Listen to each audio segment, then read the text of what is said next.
This is the lecture for Chapter 10, Seafloor and Continental Margins. Our goals for this chapter include to introduce the main features of the seafloor. We will investigate how scientists study the surface and subsurface of the seafloor. We'll also investigate the various features of the seafloor and what they might tell us about Earth processes. And we will briefly review the history of the oceans and some smaller seas. We'll start off in Monterey Bay, California. And there's a few features I want to point out here. Starting with a large submarine canyon. It's actually similar in size to the Grand Canyon. The bottom of it is as deep as 1,800 meters, and the widest parts are 20 kilometers, roughly. There's also a fault, a large cut on the seafloor that is a fault here. And there is a broad continental shelf leading way into a continental slope. So there's a lot going on there in the seafloor. Here's a geologic map of the same area. The deep part of this submarine canyon is a hard Mesozoic granite. At the top of the profile of sediments here, we have Cenozoic marine sediments. They are in yellow, tan, and brown. And there are several faults interpreted by dashed lines crossing the seafloor in this area. So how do scientists study the seafloor? Well, they can use research vessels with sound waves beamed at the ocean floor, and then the signal is reflected back to geophones, they're called, to map the depths. They can also use submersibles to observe and collect rocks.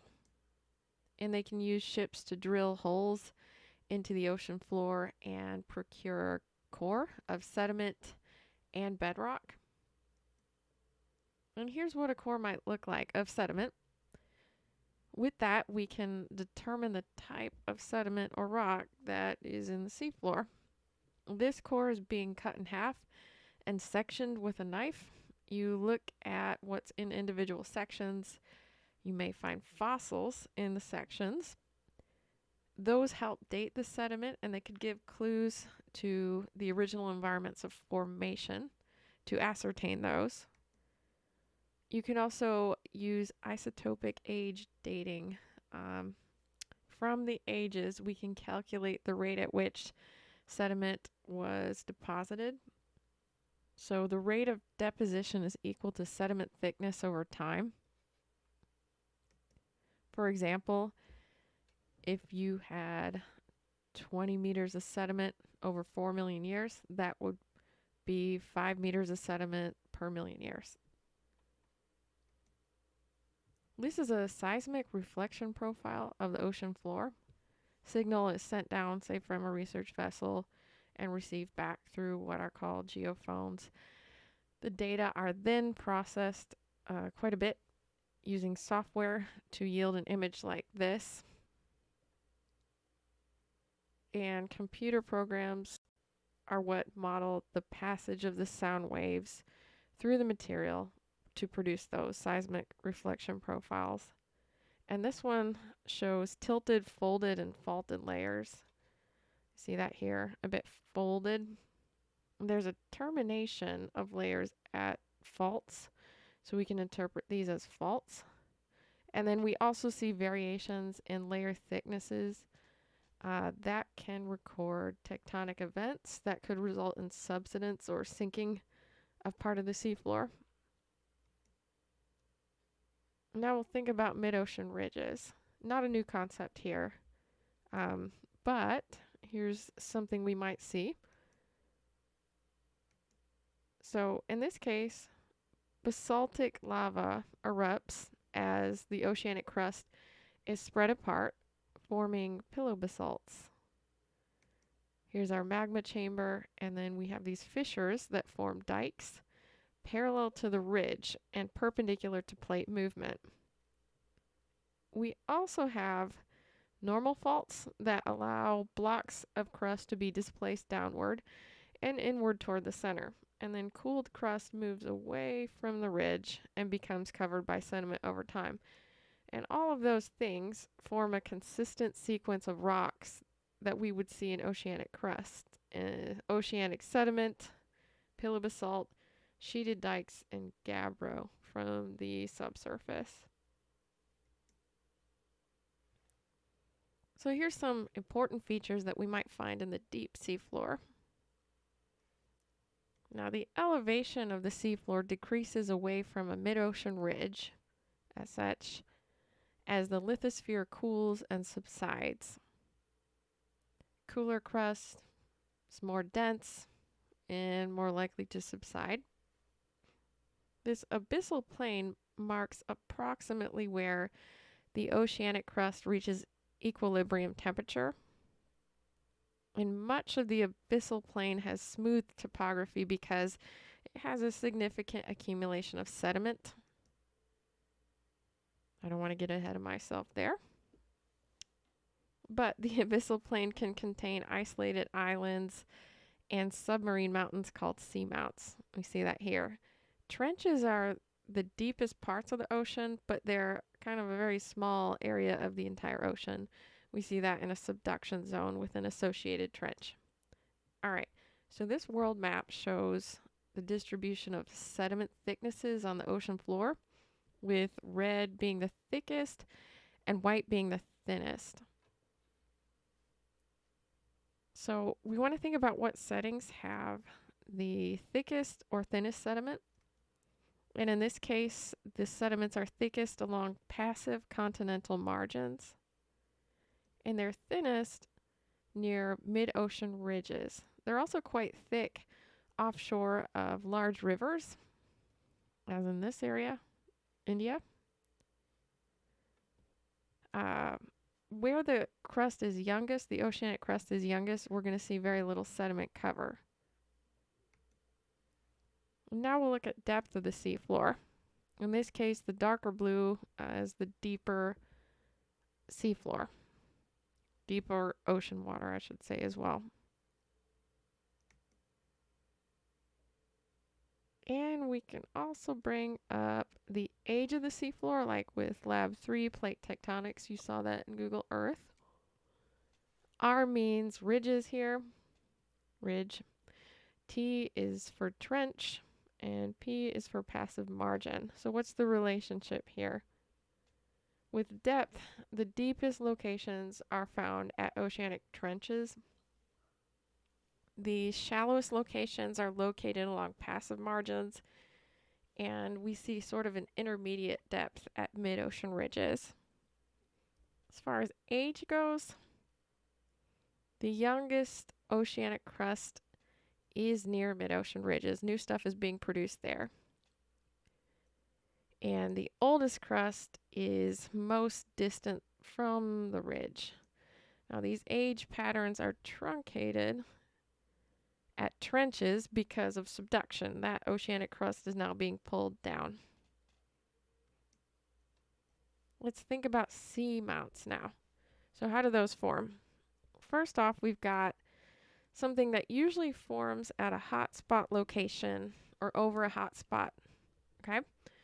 We have eruptions of lava onto the seafloor. They can continue until the volcano is built above sea level as an island. They don't have to, but in this case they do. When the island that's located as part of a tectonic plate moves off the hot spot, which is said to be stationary, it cools down and subsides. And then the top of it is beveled off or eroded off by waves. And then continued subsidence as that area becomes cooler and more dense takes that platform below sea level. Now let's talk about oceanic plateaus. Those are a little different. So this is the Kerguelen Oceanic Plateau. And oceanic plateaus are composed of flood basalt and they rise high above the surrounding seafloor. And the Kerguelen is in the southern Indian Ocean. It's several kilometers long. Now, plateaus can form at hot spots where a plume travels through the mantle as a solid mass. And when the plume encounters the lithosphere, it spreads out. We've seen this before. Okay. What can happen here too is a formation of fissures, and basalt would then pour out onto the seafloor through the fissures.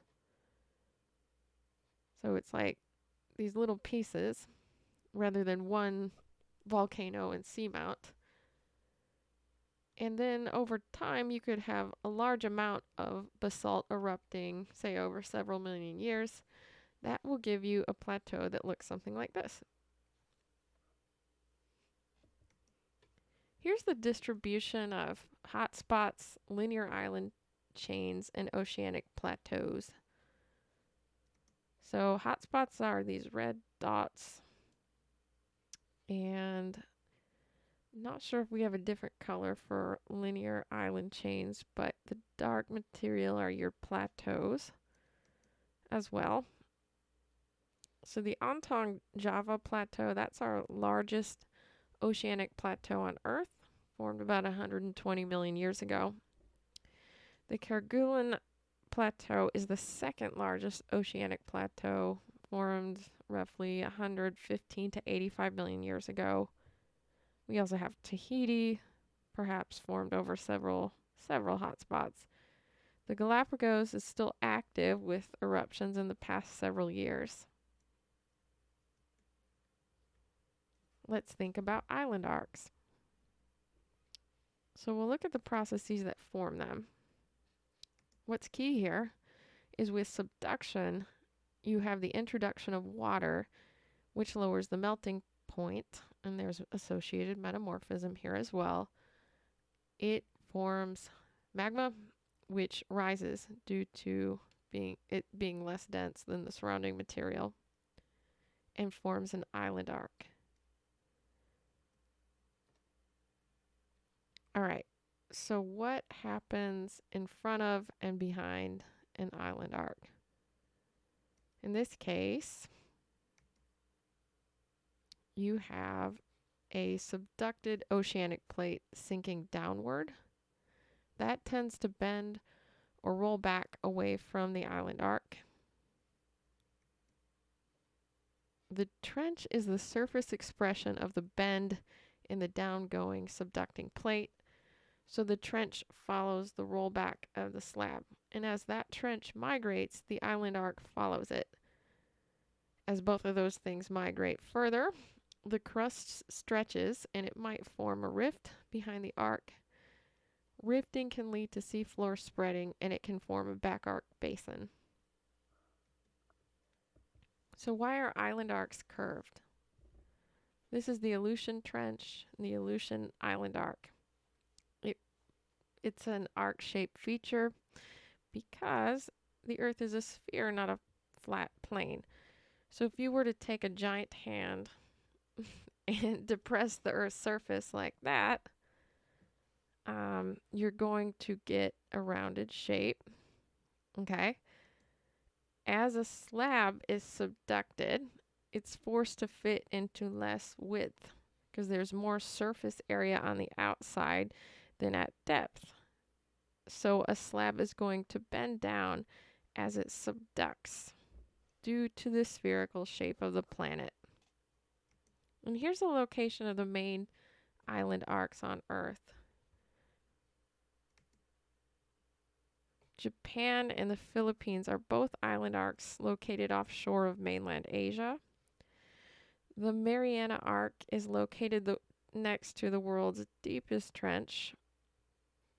Of course, we had the Aleutian Arc. That forms where the Pacific Plate is subducted beneath the North American Plate.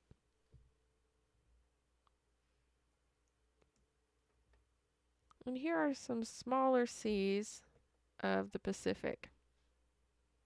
We have the Japan Sea, or the Sea of Japan. That had rifting about 20 million years ago. It split Japan away from Asia, which led to back arc seafloor spreading and the formation of the Sea of Japan. The Bering Sea, that formed due to oceanic plate subduction in the Mesozoic beneath Alaska and Siberia. But in this case, subduction jumped outward, trapping old oceanic crust between the new Aleutian Arc and the mainland. See that here. And the Philippine Sea.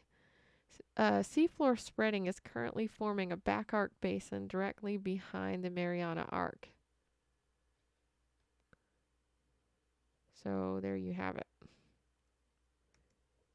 Let's jump to California. This is how the Gulf of California formed. So stage 1, you have subduction along the west coast that would later become a coastal transform fault. Because prior to 10 million years ago, Baja California was part of the mainland. Before 15 to 30 million years ago, that oceanic plate was being subducted. And then as the East Pacific rise reached North America, the plate boundary became a transform boundary. And then later that transform jumped inland, and Baja California was split off and carried northward along the coast. And the Gulf of California formed in the place that Baja vacated. Baja is now part of the Pacific plate, and it continues to move northward relative to the North American plate. I'll point out some smaller seas near Eurasia, starting with the North Sea. In this case, it was formed with thinning of continental crust by extension and normal faulting during Mesozoic rifting. It created space for the North Sea to form. The Persian Gulf was formed after the collision of the Arabian plate and the Eurasian plate formed the Zagros Mountains, whose weight actually forced the Arabian plate downward and created the Gulf. With the Red Sea, that formed where the Arabian Peninsula split from Africa with continental rifting. And we'll jump to coral reefs. So here's some scenarios or settings where coral reefs can form. We have a barrier reef first. Those are reefs that occur along the edges of continents.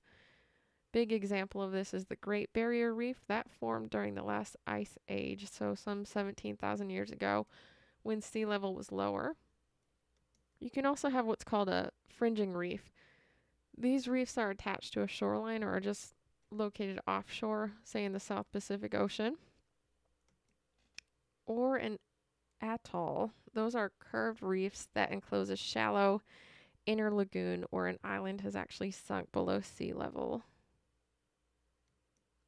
You can also have a carbonate platform. The key here is that the water is shallow enough for light to penetrate and life to be supported. Builds up over time. So here's one way an atoll can form. You first have a volcanic island forming, same way kind of like a seamount forms, and then around it, a fringing reef forms.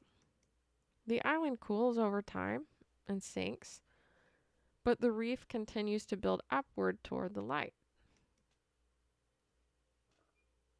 Over time, that volcano sinks below sea level, leaving the reef as an atoll. And here's the distribution of most of the reefs around the world, major reefs. We'll just note that most of them are located in the tropics. You need warm water, shallow water with light penetrating it. And now continental margins. Here's some features and structures of those. We have a continental shelf. That's a gently sloping surface that surrounds nearly all continents, but on passive margins it can extend far out to sea. And then a continental slope. The deep ocean begins here as the ocean floor slopes at angles between 5 and 25 degrees. Additionally, a continental rise. We have sediment transported off the continental slope accumulating here, forming a broad, gentle slope. And then a submarine canyon. That's where a continental shelf and slope can be cut by submarine canyons. And those are usually started by turbidity currents. I'll get into those later. Just note that the continental slope marks the change from thinned continental crust to thinner oceanic crust. And then the abyssal plain is deep, it's underlain by oceanic crust, and it's covered by thin sediments. Normal faults can be formed during continental rifting, which thins the crust as well. Okay, so turbidity currents. What are those? You have sediment kind of collapsing during a slope failure, which forms a dense mixture of water and sediment. It'll flow downslope as a fast-moving current or a slurry called a turbidity current. It can assist in the formation of submarine canyons. And when a turbidity current slows and the grains settle, larger grains settle out first, forming a graded bed. Those will eventually be deposited into submarine fans. The turbidity current preferentially flows down submarine canyons, and as it exits, it spreads out, slows down, and deposits sediment in a submarine fan. Submarine landslides can also occur, forming scarps on the slope and then like distinctive lumps on the seafloor. More about submarine canyons. All right. So turbidity currents erode into the continental slope. You can also have, say, one large submarine canyon carved on the shelf by rivers when the sea level, say, was more than 100 meters lower than it is today. Now that this is submerged, this canyon can be scored further by turbidity currents. So this is south of Monterey Canyon in California, and this is off of New Jersey and Long Island, New York.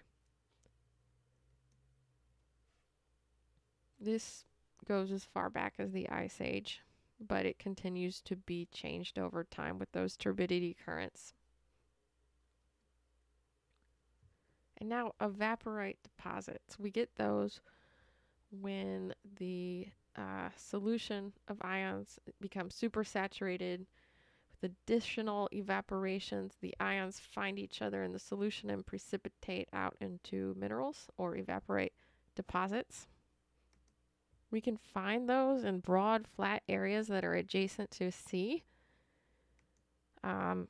You can also find them in bodies of water with evaporation where, say, water accumulates from rainfall, runoff, or the influx of seawater, but evaporation increases the salt content. You can also see them behind a barrier that restricts the influx or inflow of seawater. In this case, water becomes saltier due to evaporation. What structures might these form? Well, we might see something called a salt dome, because salt is weak and less dense than most rock, so it flows upward toward the surface as a salt dome. If a region with, say, a thick salt layer is deformed, the salt might allow overlying rocks to fold and fault, say as in the Jura Mountains of France. So you have salt in yellow here, and then faulting and folding over that weak salt layer. Let's go through some history here as interpreted from the geologic data. A lot of people know of Pangaea. Some people think that was the only supercontinent, but it was not. Just the one most people know of. It was formed in the late Paleozoic. It began to break up some 200 million years ago with tectonic plate movement. So Africa and South America began to rift from North America, forming rift basins, and the central Atlantic, right about here. Gondwana is still intact. That is, say, Africa, South America, India, Australia, and Antarctica. And we could say there was one global ocean because the continents were bunched together in Pangaea. There was also the tropical Tethys Sea that existed between Gondwana and Eurasia. Some 150 million years ago, we have new oceans opening. The breakup of Pangaea continues. The central Atlantic Ocean is open. And then continental rifting begins along Africa and South America. And to the north, we have a series of collisions going on. Those consolidate Asia into a larger continent. 120 million years ago, we see the dispersal of Gondwana. The southern Atlantic Ocean opens. Nearly all of Gondwana is rifted, and we get the early stages of the Indian Ocean. These newly formed oceans kind of moderate land temperatures and produce numerous shallow marine environments in light blue. 90 million years ago, we see the Atlantic Ocean open up as North America rifts from Europe. The central Atlantic is widening. The South Atlantic now separates Africa and South America. And India is heading north along or across the Tethys Sea. 30 million years ago, we see a closing of the Tethys Sea. India collides with Asia. North America becomes continuous as Greenland and the rest of North America rift from Europe. The Pacific Ocean grows smaller over time. Australia, completely isolated at this time. To present day. Okay, so the Atlantic Ocean continues to grow at the expense of the Pacific Ocean, which is the last remnant of Pangaea's global ocean. So the Pacific gets smaller, Atlantic gets bigger over time. The Himalaya continue to form, and the Red Sea is actually developing a rift which could continue to grow over time. So you can think about what would happen in the future to each ocean, but the point is that the Atlantic is getting bigger, Pacific's getting smaller. There are changes everywhere. You can't just do one thing. And we will stop here for today.